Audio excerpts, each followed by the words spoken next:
আমরা আমরা আমাদের পক্ষ থেকে যতটুকু করার সর্বোচ্চ সাবমিসিভ মাইন্ডে আমরা সেটা করেছি। 5 আগস্টের পরে আমাদের কেন্দ্রীয় সভাপতি তৎকালীন সেক্রেটারি জেনারেল দুইজন স্বপ্রণোদিত হয়ে বিএনপির প্রধান কার্যালয়ে নয়াপল্টনে আমরা গিয়েছিলাম। গিয়ে বলেছি, ভাই, ছাত্র রাজনীতির নতুন ডাইমেনশন সৃষ্টি করার জন্য আমরা পারস্পরিক বসি এবং ক্যাম্পাসকে আমরা সকলের সহাবস্থানে একটা চমৎকার পরিবেশ এটা দিতে চাই। আমরা পুরাতন বন্দোবস্তে আর ফেরত যাব না। তারা আমাদের সেই ডাকে সাড়া দেন নাই। এরপরে আমরা অন্তত 20টা প্রোগ্রামে ছাত্র দলকে আহ্বান জানিয়েছি, তাদের পক্ষ থেকে আমরা কোনো রেসপন্স পাইনি। আমাদের আমাদের কাউন্সিলে, আমাদের গোল টেবিল বৈঠকে, আমাদের অন্য যে কোনো ধরনের প্রোগ্রামে বিগত সময়গুলোতে প্রতিটা প্রোগ্রামেই আমরা তাদেরকে আহ্বান জানিয়েছি। ইফতার মাহফিলের মতো প্রোগ্রামে বিএনপির নেতাকর্মীরা আসছে, আপনারা হয়তো নিউজে দেখেছেন, ছাত্র দলের কেউ আসে নাই। অথচ তাদের সাথে বিন্দুমাত্র কোনো দূরত্ব আমাদের ছিল না। 5 আগস্টের আগে একসাথে কর্মসূচি দিয়েছি, যুগপৎ আন্দোলনে গিয়েছি, বিভিন্ন ইস্যু নিয়ে আলাপ আলোচনা করেছি। সুতরাং এর দায় দায়িত্ব সম্পূর্ণ ছাত্র দলের, এবং তারা এ কারণেই ক্যাম্পাসগুলোতে আমাদের সাথে বসতে চায় নাই। কারণ তারা যে রাজনীতিটা করতে অভ্যস্ত, দখলদারিত্ব, সাদাবাজি, আমরা বলেছি এই রাজনীতিটা করা যাবে না এখন আর। এটাই হচ্ছে তাদের প্রবলেম। কেন আমরা এটা বলেছি, হয়তো সেই জন্য তাদের হাতে ঘা লেগেছে।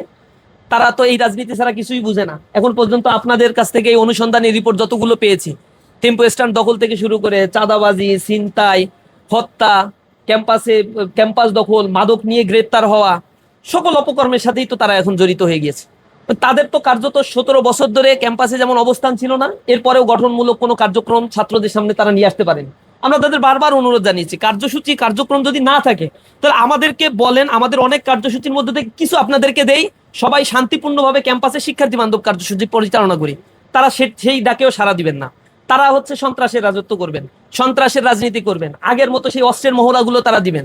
তো এটা যদি কেউ করতে চায়, সেটার ক্ষেত্রে তো আমাদের কোনো দায় নাই।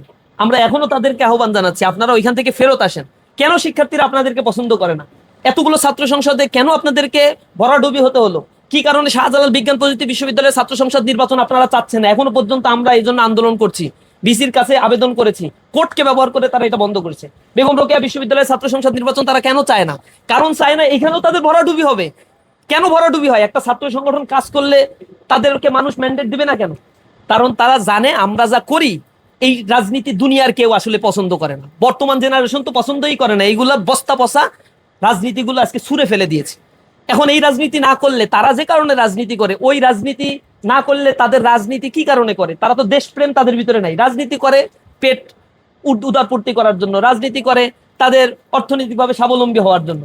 তো যখন এই লাইনঘাট সব বন্ধ হয়ে যাবে, ছাত্রদের কল্যাণে রাজনীতি, এই টার্মিনোলজি তাদের কাছে আসলে পছন্দনীয় কোনো বিষয় না।